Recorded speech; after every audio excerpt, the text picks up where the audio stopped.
같이 말씀 보겠습니다. 마가복음 1장 9절에서부터 11절 말씀입니다.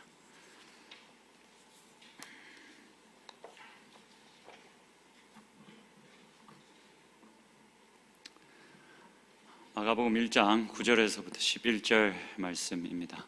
저희 3절밖에 안 되니까 같이 한 목소리로 읽으면 좋겠습니다.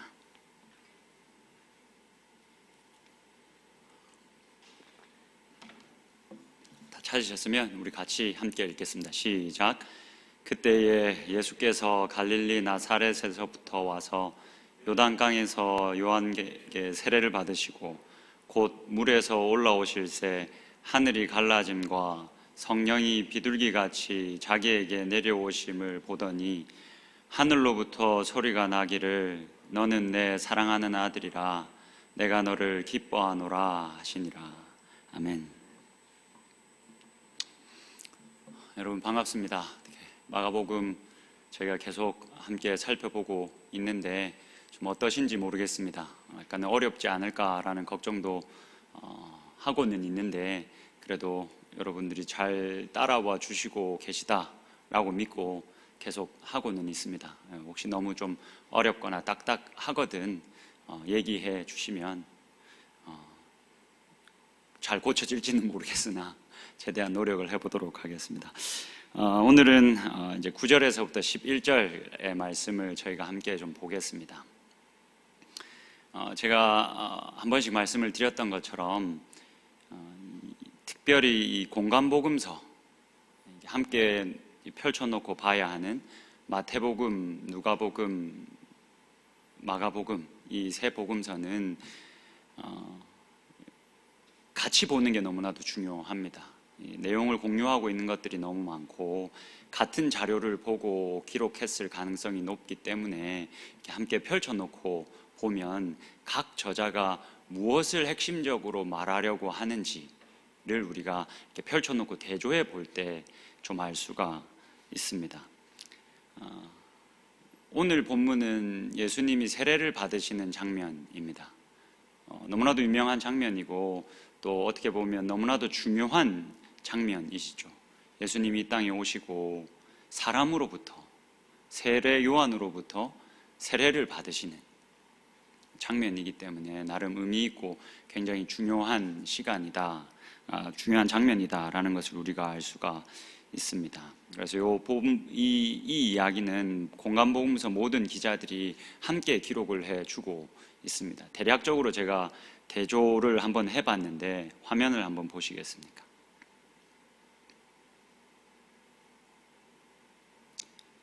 화면은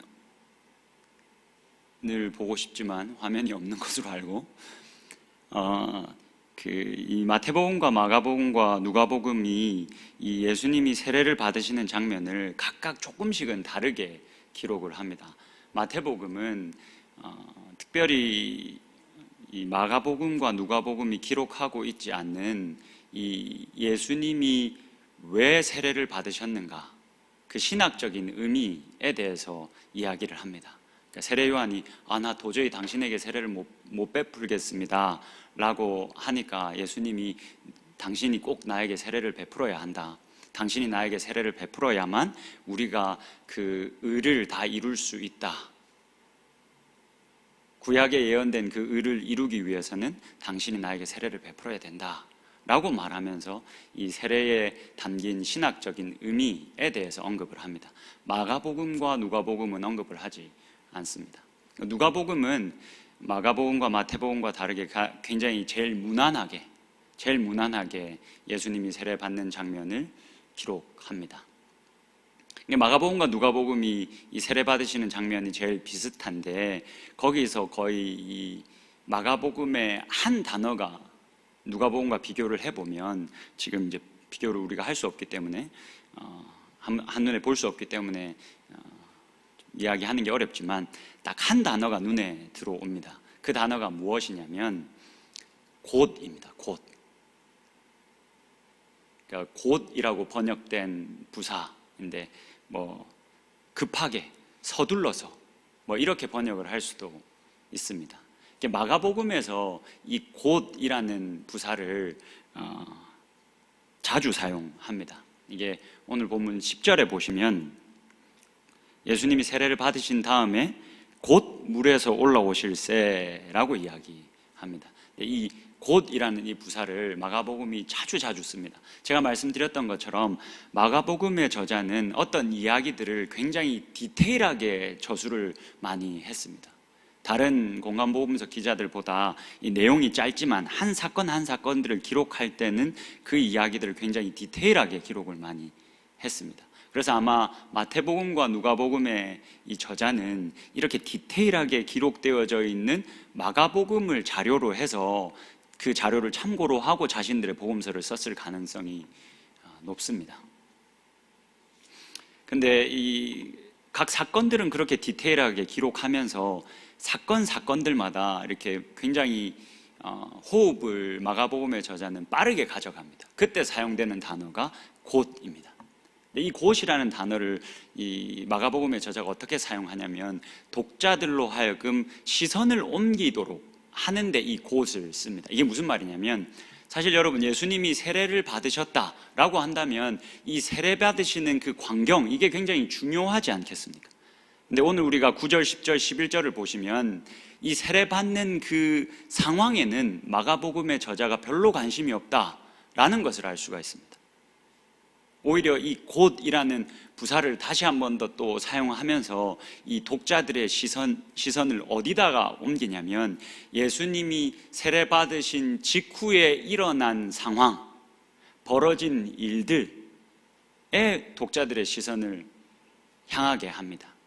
그렇게 하려고 이 곧이라는 부사를 이제 마가복음 계속 우리가 보면 알겠지만 이렇게 이 부사를 자주 사용합니다. 오늘 본문도 그렇습니다. 저자가 이 예수님이 세례를 받으시는 그 장면보다 빨리 여기에서 눈을 떼서 그 이후에 도대체 어떤 일이 일어났는지 주목해서 보십시오 라고 말하기 위해서 이 부사를 사용해서 우리들의 시선을 옮깁니다.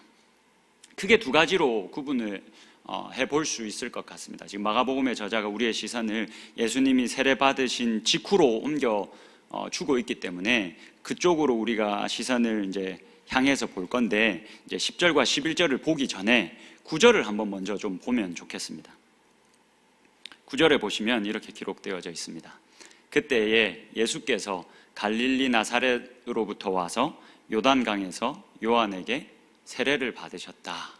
자, 지금 이전까지 여러분 우리들 함께 나눴던 이 말씀을 기억해 보시면 세례 요한에 대해서 저희가 이야기를 많이 했었습니다.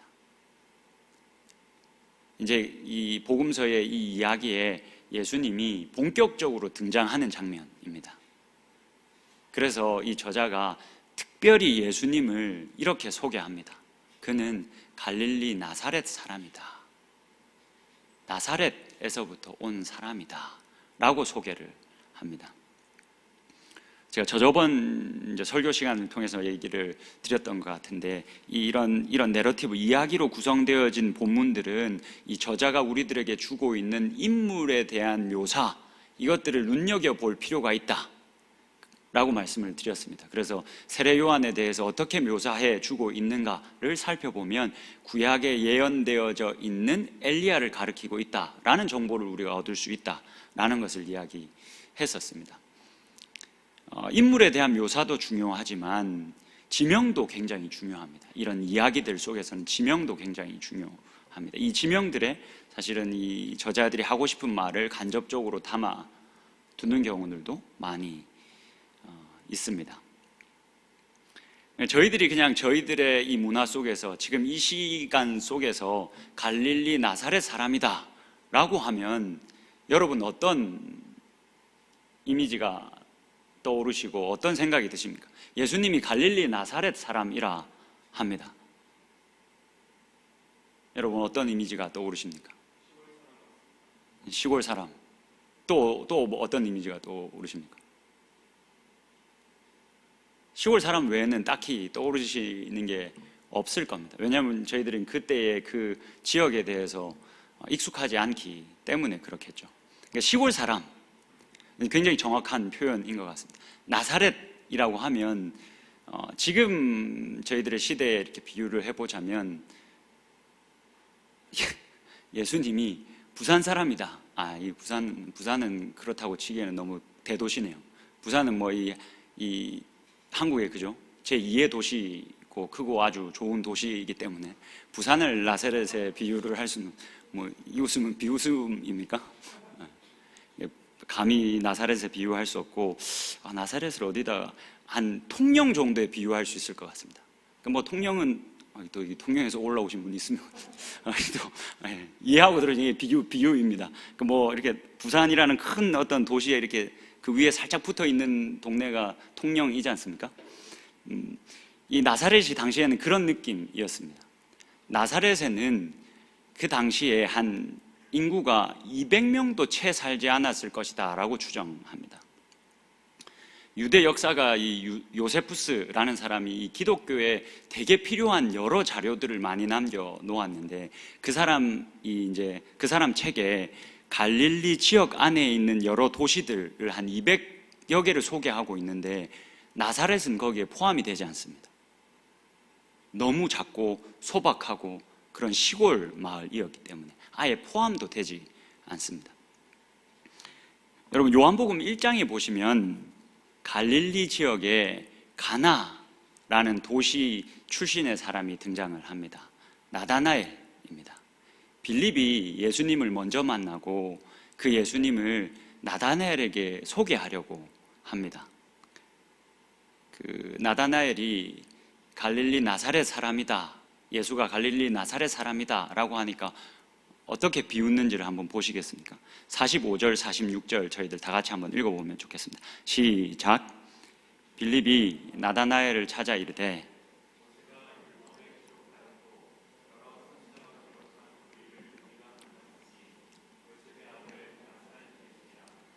나다나엘이 이르되 나사렛에서 무슨 선한 것이 날 수 있느냐? 빌립이 이르되 와서 보라 하니라. 나다나엘은 갈릴리 가나 출신입니다. 이 가나는 당시에 한 1만 명 정도 모여 살던 큰 도시였을 것이라고 추정합니다. 이 가나 출신의 사람이다 보니까 이 나사렛 사람, 이 나사렛 출신의 사람이다 라고 하니까 우습지 않았겠습니까? 이 작은 도시에서 무슨 선한 것이 날 수 있겠나? 뭐 서울 사람들이 지방 사람들 무시하는 것과 같은 교만이죠. 그만큼 그 당시에 나사렛은 별 볼 일 없는 동네였다라는 겁니다.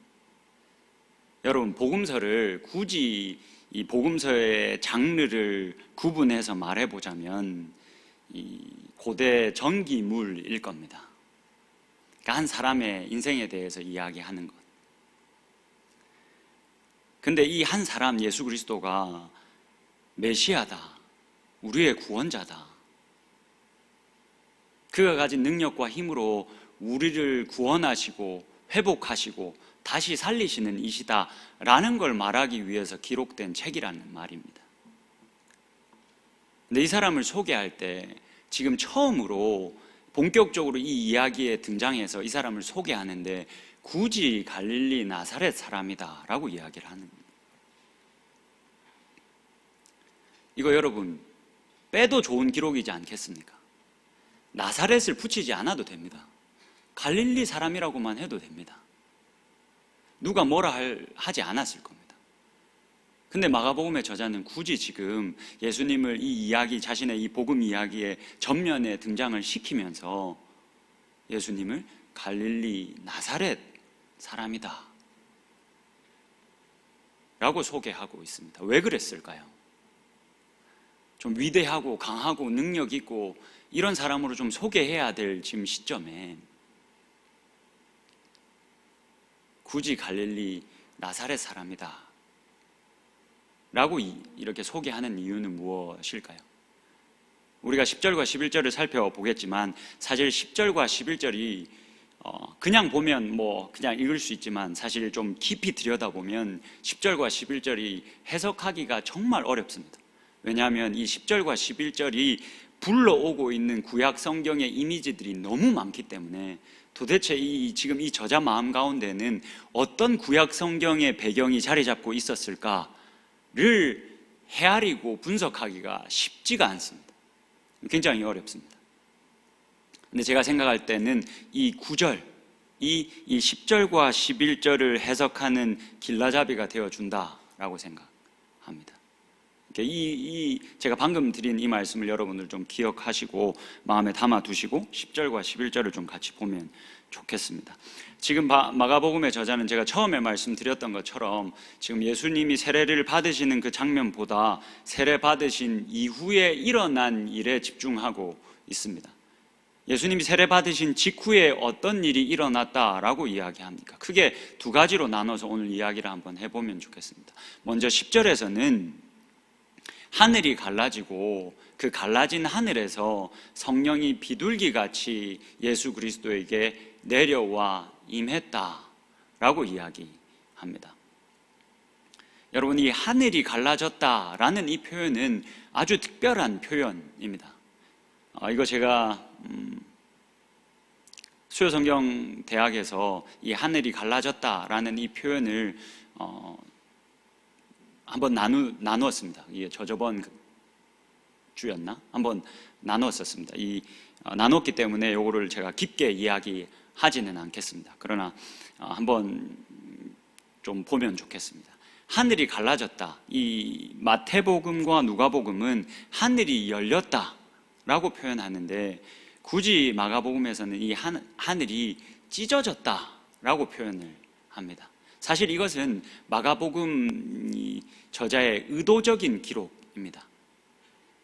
이번 주 수요성경대학 때 제가 조금 마가복음의 저자가 자주 사용하는 이 샌드위치식 구조에 대해서 조금 다룰 텐데, 이게 무슨 말이냐면 마가복음의 저자가 자주 어떤 메시지를 전달하고 싶을 때 처음과 끝의 내용을 일부러 맞춥니다. 평행이 되게 합니다.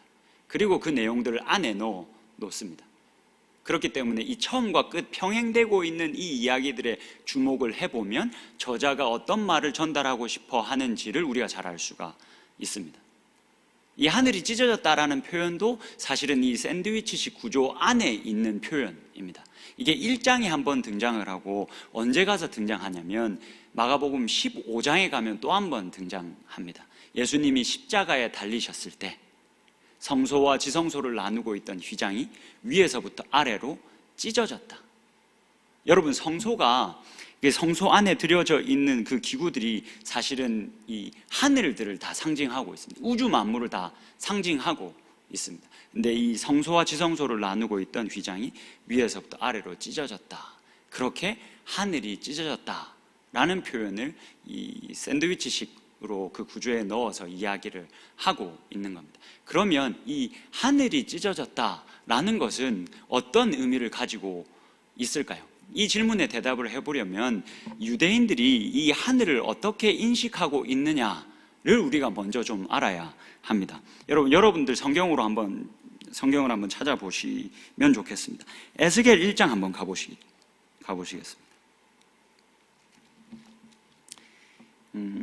에스겔 1장에 25절과 26절 한번 보십시오. 지금 이 에스겔 선지자가 환상을 보고 있는 부분입니다. 25절과 26절 한번 보십시오.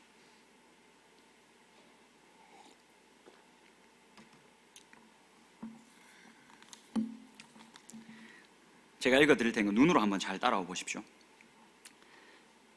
그 머리 위에 있는 이 내 생물의 형상을 지금 이제 보고 있는 건데, 그 내 생물 위에 그 머리 위에 있는 궁창, 그 궁창 위에서부터 음성이 나더라. 그 생물이 설 때에 그 날개를 내렸더라. 26절, 그 머리 위에 있는 궁창 위에 보좌의 형상이 있는데 그 모양이 남보석 같고 그 보좌의 형상 위에 한 형상이 있어 사람의 모양 같더라. 자, 지금 이제 이거 아무리 들여다보셔도 이해하기가 쉽지 않으실 겁니다. 저를 보십시오. 지금 이 궁창 위에 보좌가 있고 그 보좌가 있을 뿐만이 아니라 사람 같은 형상이 하나가 있었다라고 말하고 있습니다. 그러니까 하나님을 어렴풋이 보고 있는 장면을 그리고 있습니다. 근데 여러분, 이 궁창이라고 개역개정은 모두 동일하게 번역을 하고 있지만 사실은 이 궁창이라고 번역되어져 있는 이 단어가 번역하기가 굉장히 어렵습니다. 왜냐하면 이게 유대인들의 사고에만 있는 표현이기 때문에 그렇습니다. 이게 히브리어로는 라키아라고 합니다. 그러니까 이거를 뭐 하늘로 번역할 수도 있고 궁창이라고도 번역을 할 수가 있습니다. 근데 직역을 해보자면 둠이 제일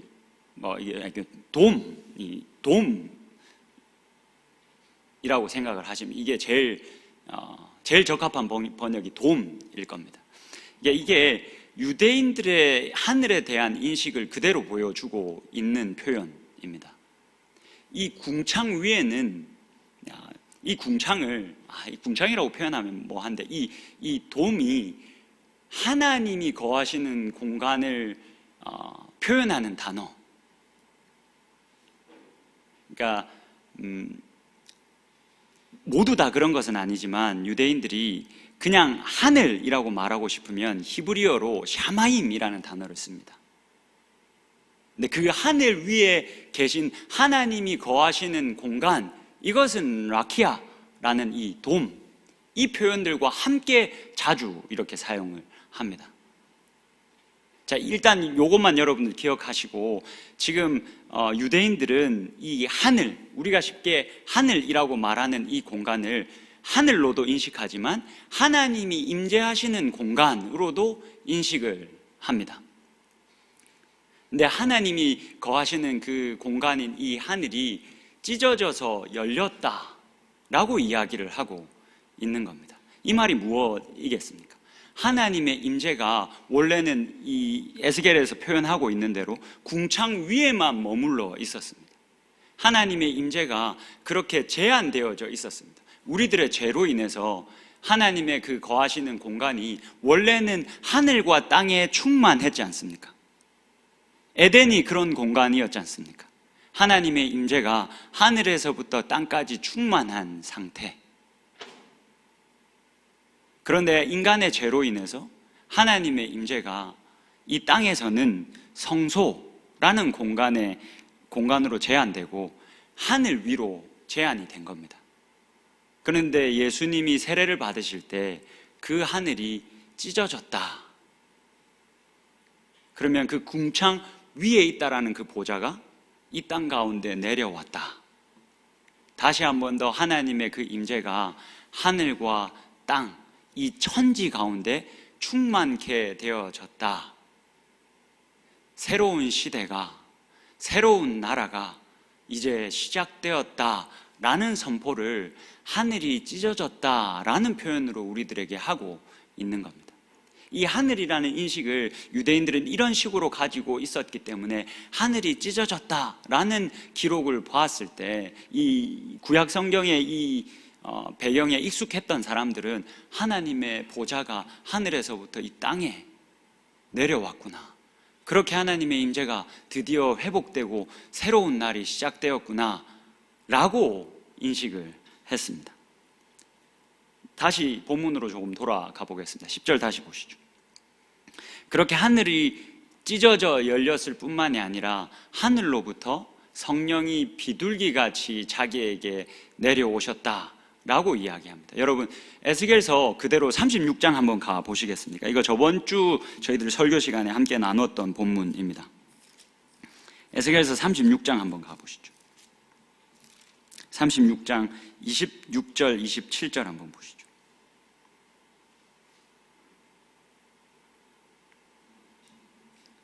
하나님께서 이스라엘 백성들을 회복시키실 것인데, 깨끗하게 하실 것인데 어떻게 하실 거냐면 25절부터 읽어드릴게요. 저번 주에 우리 했던 말씀이니까 이해하기 쉬우실 겁니다. 맑은 물을 너희에게 뿌려서 너희로 정결하게 하되 곧 너희 모든 더러운 것에서와 모든 우상 숭배에서 너희를 정결하게 할 것이며, 또 새 영을 너희 속에 두고 새 마음을 너희에게 주되 너희 육신에서 굳은 마음을 제거하고 부드러운 마음을 줄 것이며, 또 내 영을 너희 속에 두어 너희로 내 율례를 행하게 하리니 너희가 내 규례를 지켜 행할지라. 마지막 때가 되면, 그렇게 하나님 나라가 도래하면, 새 나라 새 땅이 펼쳐지면 그 신호로 내가 너희들에게 내 영을 부어 주겠다. 성령을 내가 너희들에게 허락하겠다라고 약속하고 예언하고 있는 본문입니다. 구약의 선지자들은 계속 이 하나님 나라의 도래를 알리는 하나의 표징으로 하나님께서 세례를 베풀어 주실 것이다 라고 예언합니다. 우리들에게 너무나도 잘 익숙한 요엘서 2장, 이제 우리 찬양으로도 많이 하는 그 마지막 날에 내가 내 영을 너희들의 만민에게 부어주리라. 자녀들은 예언할 것이고 아베들은 환상을 보고 이런 이 고백들, 이런 예언들이 구약 선지자들로부터 계속되어져 왔습니다. 이 배경이 들린다면 여러분, 오늘 10절에 하늘이 찢어져서 그 하늘로부터 성령이 비둘기 같은 모습으로 내려와 예수에게 임했다 라는 이 기록을 보고 유대인들은, 그리스도인들은, 유대인으로서 그리스도인 된 자들, 이방인으로서 그리스도인 된 자들은 어떤 생각을 가졌겠습니까? 아, 정말 하나님의 약속이 이루어졌구나, 이렇게 성취되었구나, 이 구약의 약속을 성취하기 위해서 오신 이가 예수 그리스도이시구나 라는 생각을 가졌을 겁니다. 이어서 11절을 한번 보시겠습니다.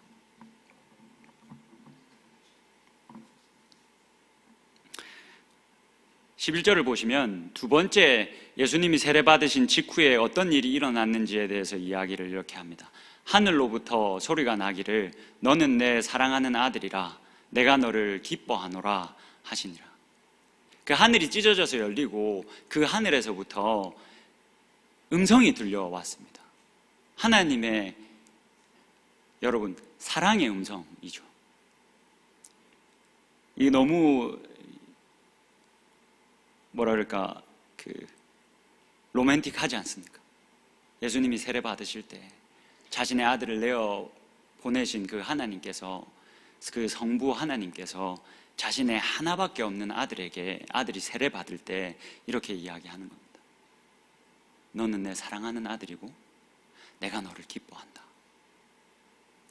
여러분, 이거 굉장히 아름다운 장면이지 않습니까? 제가 여러분 딸 하나 있습니다. 이제 이 딸이 9살입니다.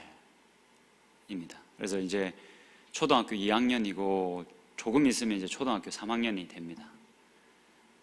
어느 순간 보니까 이 딸아이가 가지고 있던 그런 어떤 스윗함이 점점 사라져 가고 있습니다. 여러분, 애기들한테만 나는 그 특유의 냄새 있지 않습니까? 그게 이렇게 애기들 안고 있으면 사실 냄새 때문에 우리들의 마음이, 아무리 악한 사람이라도 제가 볼 때 그 냄새 맡고 있으면 마음이 조금 이렇게 안정이 되는 걸 많이 느끼는데, 제가 마음의 안정이 필요할 때는 꼭 저희 딸을 안습니다. 근데 이제 땀 냄새도 좀 나기 시작하고 그런 스윗함을 좀 잃어가고 있습니다. 저희 딸을 제가 늘 보면서 딸 하나 가진 아빠의 마음을 누가 알까?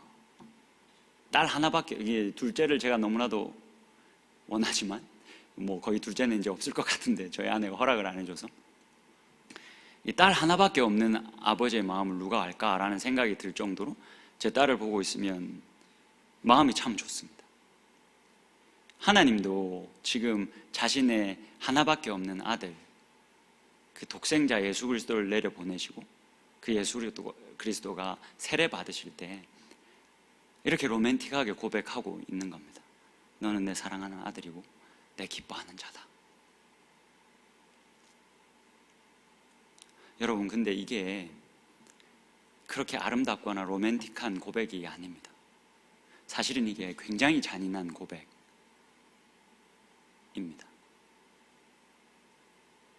여러분, 마가복음의 저자는 하늘로부터 들려온 이 음성을 기록하면서 구약 성경에 어떤 말씀을 떠올렸을까요?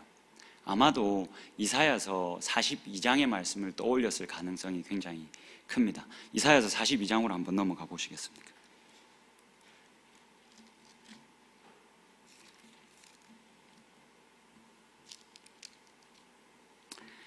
이사야서 42장 1절을 한번 보겠습니다. 우리 1절과 2절과 3절을 볼 텐데 1절을 먼저 한번 보시죠. 1절을 딱 한번 쭉 좀 유심히 살피면서 읽으시면서 마가복음 1장 11절을 한번 떠올려 보시면 좋겠습니다. 제가 읽어드릴게요. 눈으로 잘 따라와 보십시오. 내가 붙드는 나의 종.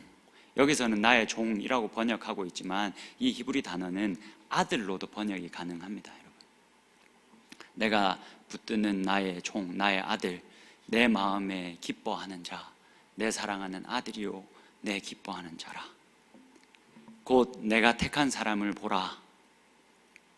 내가 나의 영을 그에게 주었은즉, 성령이 하늘이 찢어져 열리고 그 성령이 하늘로부터 비둘기같이 내려와 예수 그리스도에게 임했다. 내가 나의 영을 그에게 줄 것인데 그가 이방에 정의를 베풀리라. 여러분, 저를 한번 봐주시겠습니까? 마지막에 표현인 이방의 정의를 베풀리라 라는 이 표현은 이사야서에서 자주 쓰고 있는 표현입니다. 여러분, 내가 너를 이방의 빛으로 삼을 것이다 라는 표현 여러분 많이 들어보셨죠? 이게 이사야 선지자가 자주 쓰는 표현입니다. 이게 어떤 표현이냐면, 하나님께서 하나님의 백성의 시작, 그 시조가 누구입니까, 여러분? 하나님의 백성의 시조, 시작 누구입니까? 사람이 이렇게 관계를 하다 보면 사랑을 확인하고 싶은 것처럼 잘 듣고 계시는가 확인하고 싶어서 제가 이거 하면 안 된다는 거 아는데 계속 물어보고, 저번 시간에 얘기했을 텐데 아브라함이지 않습니까? 하나님께서 아브라함과 창세기 12장에서부터 약속을 맺으셨지 않습니까? 내가 너의 하나님이 되고 너희가 내 백성이 될 것이다. 그래서 그 하나님과의 약속을 공포하기 위해서 할례를 명하셨죠. 하나님의 백성의 시조가 아브라함입니다. 하나님께서 그렇게 내가 너에게 아들을 주고 너의 자손이 이 모래와 같이 별같이 많게 하겠다, 그렇게 해서 나는 너희의 하나님이 되고 너희는 내 백성이 되자 라고 그렇게 언약을 맺으셨습니다. 그 언약을 왜 맺으셨습니까? 하나님이 목적을 가지고 계셨습니다. 내가 부여잡은, 내가 선택한 아브라함, 그리고 그의 자손들, 아브라함의 자손, 혹은 또 다르게 표현하면 하나님의 백성들, 너희들로 말미암아 내가 천하 만민이 복을 받게 하겠다. 이 깨어진 세상에서 살아가고 있는 이 수많은 사람들을 내가 너희로 말미암아 복을 받겠다. 내가 이것을 이루기 위해서 나는 너희들의 하나님이 될게, 너희는 나의 백성이 좀 되어주라. 그렇게 약속하고 우리가 천하 만민이 복을 받게 하자 라고 하셨습니다.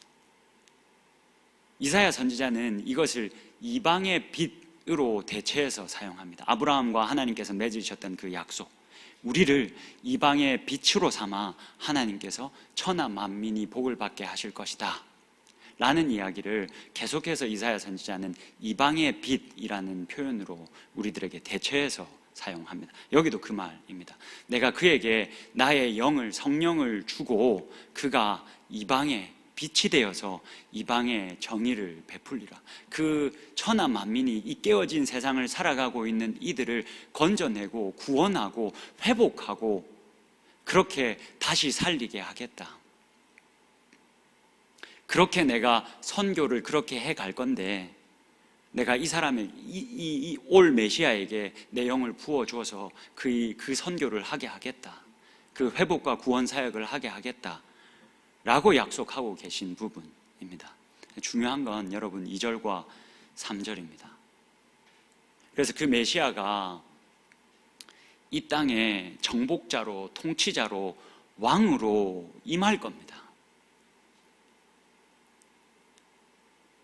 그런데 정복하고 이기고 통치하는 방법이 우리가 기대하는 것과 너무 다릅니다.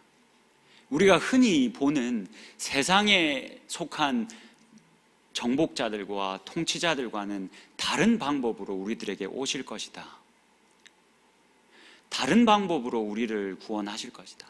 다른 방법으로 우리를 회복하실 것이다 라고 예언합니다. 2절을 한번 보시겠습니까?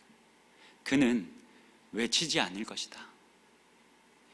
목소리를 높이지도 않을 것이다. 그 소리를 거리에 들리게도 하지 않을 것이다. 여러분, 이거 개선 장군과는 막 너무 거리가 멀지 않습니까? 여러분, 우리는 뭐 지금 막 전쟁 시대에 살아가고 있지 않으니까 뭐 그런 개선 장군의 모습들을 우리가 뭐 볼 수는 없는데, 뭐 가볍게 예를 한번 들어보자면 그런 거일 수 있지 않겠습니까? 우리 뭐 이렇게 남자 형제들은 다 이제 공 차는 거 되게 좋아하실 텐데, 뭐 챔피언스 리그나 어떤 자신들의 자국 리그에서 우승하면 퍼레이드 하지 않습니까? 우승컵 딱 들고 우리가 이 나라를 정복했다, 우리가 왕이 되었다 라는 의미로 그 우승컵을 들고 막 빵빠레를 터뜨리고 막 소리를 지르고, 막 개선 장군이 마치 승리한 이후에 자신의 나라로 돌아가면서 그런 퍼레이드를 펼치는 것처럼 그렇게 하지 않습니까? 근데 그 오실 메시아는, 예수 그리스도는 그 통치의 방법이, 그 이기는 방법이, 정복하는 방법이, 그는 외치지도 않을 것이고 목소리를 높이지도 않을 것이고 그 소리를 거리에 들리게도 하지 않을 것이다. 쉽게 말해서 무슨 말입니까? 별 볼품 없을 거다. 그래서 예수님이 나귀 새끼 타셨지 않습니까? 그 당시에 왕들은 말 탔습니다. 말, 크고 건장한 말 탔습니다. 그 크고 건장한 그 말이 그 왕의 위엄을 보여줬습니다. 왕이 어떠한 존재인지를 보여줬습니다. 제일 좋은 말로 준비했습니다. 예수 그리스도가 시온으로 돌아가실 때 뭐 타셨습니까, 여러분? 나귀 새끼 타셨습니다. 나귀 새끼 타셨습니다. 자기가 어떠한 왕인지를 보여주기 위해서 나귀 새끼 타셨습니다. 이어서 3절 보시겠습니까? 상한 갈대를 꺾지도 않으시고 꺼져가는 등불도 끄지 않을 것이다. 로마의 왕들은 어떠했습니까? 로마로 통하는 길을 만들기 위해서 모든 갈대를 다 꺾어버리고 살아있는 것들도 다 죽여버리고 그렇게 자신들의 길을 냈습니다. 근데 오실 메시아는 상한 갈대도, 이미 상해버린 그 갈대도 막 어찌할 줄 몰라서 꺾지도 않으시고 꺼져가는 등불도 끄지 않으시는 분이시다라고 말해요. 심지어 그 갈대가 막 살벌하게 살아서 자신을 공격한다 할지라도 꺾지도 않을 것이고, 그 등불이 활활 타올라서 자신을 해하려고 할지라도 그 등불을 끄지도 않을 것이다. 그 방법으로 진실로, 이 진실로라고 보다는 신실하게라고 번역하는 게 더 맞을 것 같습니다.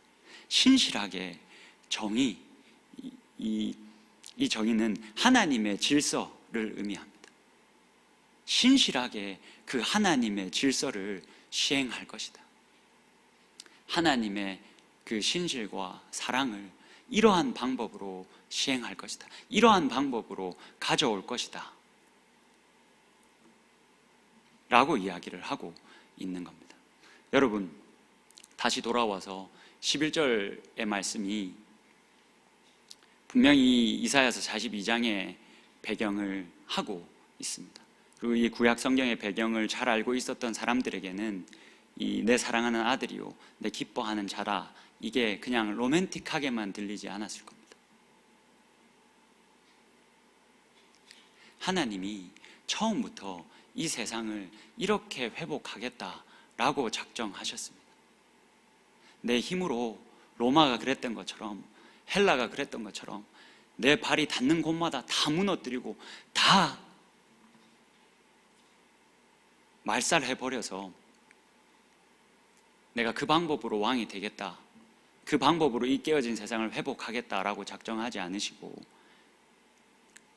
상한 갈대도 꺾지 않고 꺼져가는 그 등불도 끄지 않는 그 방법으로 신실하게 하나님의 질서를 가져오겠다. 사랑, 그 하나님의 사랑을 그렇게 실천하면서 이 깨어진 세상을 내가 싸매어 가겠다. 내가 이러한 방법으로 이 깨어진 세상을 선교하겠다 라고 작정하시고 자신의 아들을 내어 주셨습니다. 그래서 요한복음의 저자는 이렇게 이야기하죠. 하나님이 세상을 이처럼 사랑하사 독생자를 주셨으니 이는 저를 믿는 자마다 멸망치 않고 영원한 생명을 얻게 하려 함이라. 하나님이 세상을 너무 사랑하셔서 자신의 사랑하는 자, 자신이 기뻐하는 자를 내어주는 것을 통해서 이 세상을 회복하기로 하나님께서 애초부터 그렇게 작정하셨습니다. 그렇게 자신의 아들을 내어주셨습니다. 바울의 표현을 좀 빌려서 이야기를 조금만 더 해보겠습니다. 로마서 한번 펴보시겠습니다.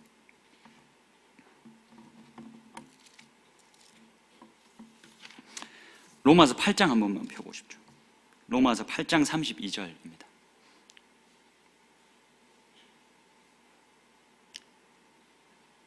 제가 읽어드릴 테니까 눈으로 따라오십시오. 자기 아들을 아끼지 아니하시고 우리 모든 사람을 위하여 내주신 이가 어찌 그 아들과 함께 모든 것을 우리에게 주시지 아니하겠느냐. 이거 지금 바울이 유대인들에게 이야기하고 있는 겁니다. 유대인들이 그렇게 외치고 있는 상황입니다. 우리가 하나님께 선택받은 백성인데, 우리가 할례받아서 아브라함의 자손이 되고 하나님의 백성인데 왜 우리가 지금 이 모양 이 꼴입니까? 하나님 도대체 뭐 하고 계시는 겁니까? 라고 따지듯 묻고 있을 때 바울이 대답하고 있는 바입니다. 하나님이 자기의 아들도 아끼지 아니하셨다. 조금만 더 보시겠습니까? 로마서 11장입니다. 12절 한번 보시죠.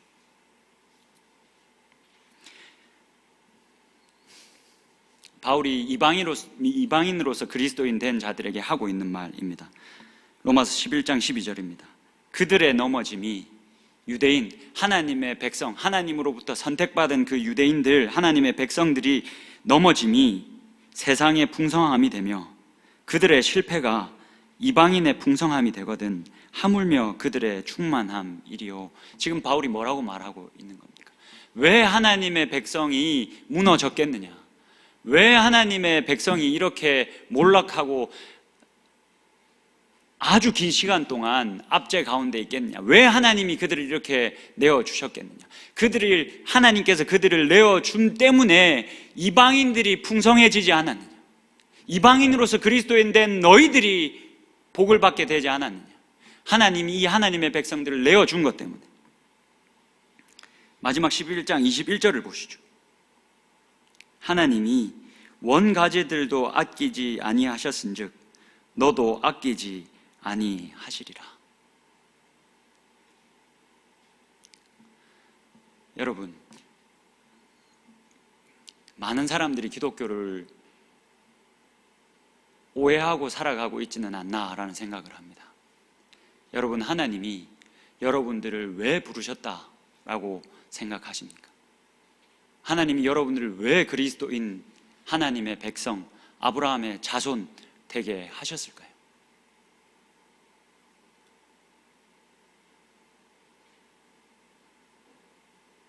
하나님이 여러분들에게 많은 복을 주시고 이 땅에서 남부럽지 않게 사는 것, 그거 하나님이 기뻐하실 겁니다. 왜냐하면 내 아들이고 내 딸이니까요. 근데 기독교가 거기에 멈춰 있는 종교가 여러분 아닙니다. 여러분, 기독교는 십자가 때문에 시작된 종교이지 않습니까? 이 십자가가 없으면, 그 십자가 뒤에 이어진 그 부활이 없으면 우리는 사실 유대교와 다를 바 없는 종교입니다. 근데 기독교는 십자가 때문에 시작한 종교이지 않습니까? 이 말이 여러분 무슨 말이겠습니까? 사실은 이 말은 굉장히 잔인한 말입니다.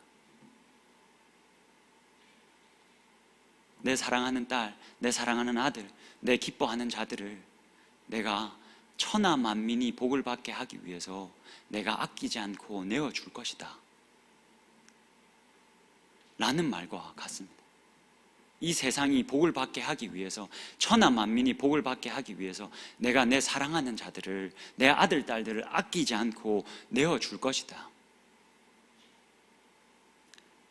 라는 말이기도 합니다. 여러분, 우리가 십자가를 지고 살아야 하는 이유가 여기에 있습니다. 우리는 좁고 협착한 길로 부름을 받은 자들입니다. 십자가를 지고 살아가는 그 길 위에 부름을 받은 자들입니다. 왜냐하면 십자가를 지어야 이 세상이 회복되고 그렇게 해야 천하 만민이 복을 받을 수 있기 때문에 그렇습니다. 그런데 이 기독교가 내가 복받는 종교로 멈춰져 있으면 천하 만민이 복을 받을 수가 없습니다. 내 옆에 나와 관계하고 살아가고 있는 내 가족, 내 친구, 내 친척, 내 이웃이 기독교가 나에게 복 주는 종교로 머물러 있으면 그들이 복을 받을 수가 없습니다. 이는 하나님이 원하시는 바가 아닙니다. 하나님이 우리를 십자가의 길로 부르셨습니다.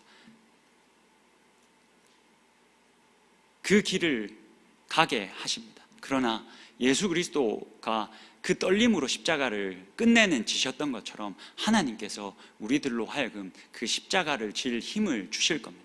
우리가 부인만 하지 않는다면, 우리가 각자의 자리에서 질 수 있는 십자가를 질 수만 있다면, 여러분 기억하십시오. 예수 그리스도가 죽으셨기 때문에 지금 우리가 여기에 있습니다. 우리의 삶의 현장에서 내가 또 한 번 예수 그리스도를 닮아 십자가를 지고 죽는다면 내게 일어났던 그 생명의 복이, 그 은혜가 내 이웃들에게, 내 가족에게, 내 친구들에게 동일하게 일어나게 될 줄로 믿습니다.